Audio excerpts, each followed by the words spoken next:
السلام عليكم ورحمة الله وبركاته. الأسبوع الثالث في الدور الثاني من الدوري المصري الممتاز. اللعب على الهبوط. 4 مباريات اتلعبوا، 3 امبارح وواحدة النهاردة. امبارح الجونة وسموحة. الجونة تقدم بهدف من ضربة جزاء عن طريق أحمد شوشة، وتعادل سموحة عن طريق ربيعة تسديدة من 40 ياردة عشان يطلعوا حبايب. بس أنا شايف إن الجونة بصراحة كابتن علاء عبعال عدل كتير وعارف يخطف 3 مباريات، خد منهم 7 نقاط. نقطة كويسة طبعا، حاجة كويسة للكابتن، تحسب للكابتن علاء عبد العال بصراحة. هاجمته كتير، ولكن هو بادئ الدور الثاني ناوي يقعد الجونة. وصل 24 بونت.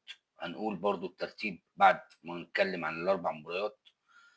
ثم الإسماعيلي الكارثة، عمالين نقول الإسماعيلي يا جماعة رايح للهبوط رسمي بعد فوز انبي النهارده. الاسماعيلي امبارح بيلاعب زد، طلعوا حبايب. الشوط الاولاني، الشوط الثاني زد هدف عن طريق مصطفى سعد ميسي، ثم هدف تاني عن طريق شادي حسين في الدقيقه 61. الاسماعيلي ما قدرش يرجع للمباراه عشان يخسر 2-0.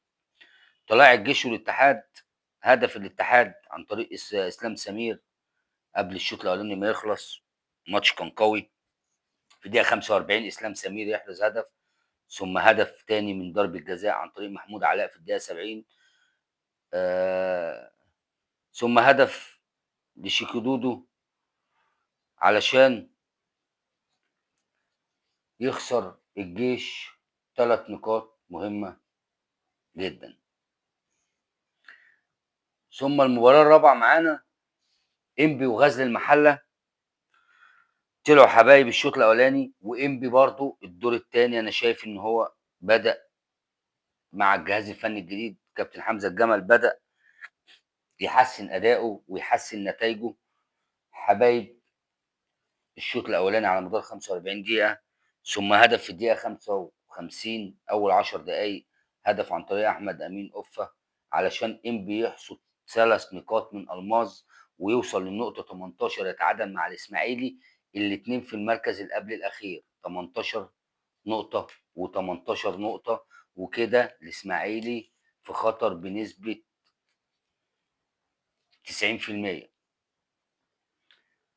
طبعا بعد فوز زد على الاسماعيلي، زد وصل 27 نقطة بعيد، وراه الجونة 24 نقطة، الاتحاد 21، سموحة 21، الجيش 21، المحلة 20، 18 الاسماعيلي، 18 انبي، 12 مودرن.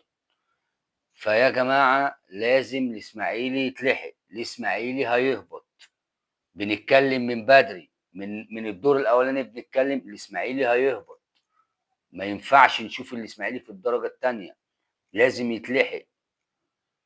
طبعا لسه ما نعرفش نظام الدوري الجديد، او الاتحاد المصري لسه ما اكدش نظام الدوري الجديد، بس يعني حاجه هتحزن جماهير الكره المصريه كلها، هبوط الاسماعيلي.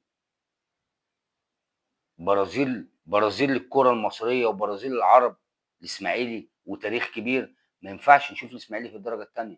فنتمنى الاسماعيلي يفوق في ال5 مباريات اللي باقيين، ويقدر على الاقل يعني على الاقل الاسماعيلي عايز له 9 بونت عشان يقعد من 15، ودي مش سهله ومش صعبه، مش مستحيله.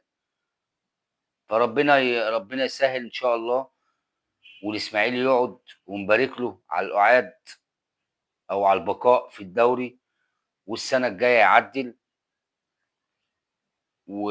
والاسماعيلي باذن الله بنجومه يقدر المباريات الجايه يخطف 3 من هنا وواحده وبونت من هنا، ويقعد باذن الله. ومن بكره ان شاء الله في مباريات اللعب على البطوله باذن الله نتفرج عليها ونتكلم عنها مع حضراتكم. السلام عليكم.